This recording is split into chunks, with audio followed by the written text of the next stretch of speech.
Bonjour les amis, j'espère que vous allez bien. Alors, qu'est-ce qui, selon vous empêche d'être vous-même dans l'ici maintenant? J'ai envie de vous partager ce qui, selon moi, de mon expérience, ce qui nous empêche finalement de pouvoir exprimer qui on est vraiment. Et ça se résume finalement en deux choses. D'un côté, il y a la peur, et de l'autre côté, il y a les conditionnements. C'est ces deux choses-là qui nous bloquent dans notre évolution, qui nous bloquent dans le fait d'exprimer et d'être qui on est vraiment. Alors derrière la peur, c'est vraiment un ensemble de choses qui sont conditionnées par nos expériences désagréables, souffrantes, nos traumas, ce qu'on a vécu et ce qu'on a hérité également, et qui vont nous mettre dans de la peur. Qu'est-ce que je peux pas m'exprimer parce que sinon l'autre va me rejeter. Je peux pas faire telle chose parce que sinon on va le prendre mal. Donc tout ça, c'est ces peurs-là. Après, il y en a plein, hein. Peut-être que vous en avez d'ailleurs sûrement d'autres exemples.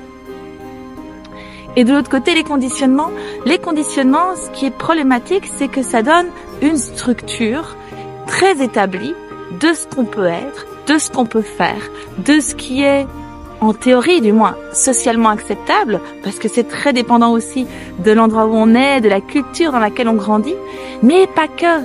C'est cette structure à l'intérieur de soi où on se dit pour être une bonne personne, je dois me sacrifier au bénéfice de l'autre.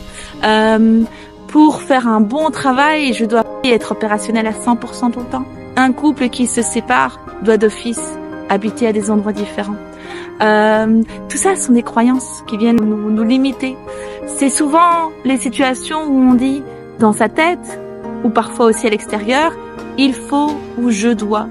Et le problème de ces structures, c'est que non seulement on va se normer par rapport à ça, on va se conditionner par rapport à ça, donc ça va être enfermant, mais en plus, on ne se rendra pas compte du champ des possibles qui est en face de nous. Parce qu'en fait, il y a plein de choses qui sont possibles en dehors du cadre, tel qu'on nous le transmet. Il y a aussi cette tendance à penser de façon binaire. C'est oui ou c'est non. Alors qu'en fait, ça peut être non maintenant, mais oui plus tard. Ou non avec cette personne, mais oui avec une autre. Ça peut être aussi dans ce contexte-ci, c'est non, mais dans un autre contexte, c'est oui. Et donc, il y a tous ces paramètres-là à prendre en compte. Donc, c'est pas je prends ou je ne prends pas. C'est plutôt de dire qu'est-ce qu'il me faudrait pour que ce soit un oui, si je veux que ce soit un oui. Ou qu'est-ce qui est un frein à ce que je dise oui, qu'est-ce qui fait plutôt que c'est un non, et est-ce que je peux le changer?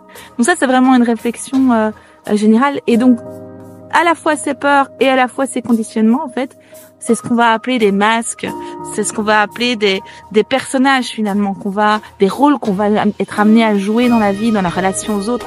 Et si on est dans des rôles, on n'est pas nous-mêmes.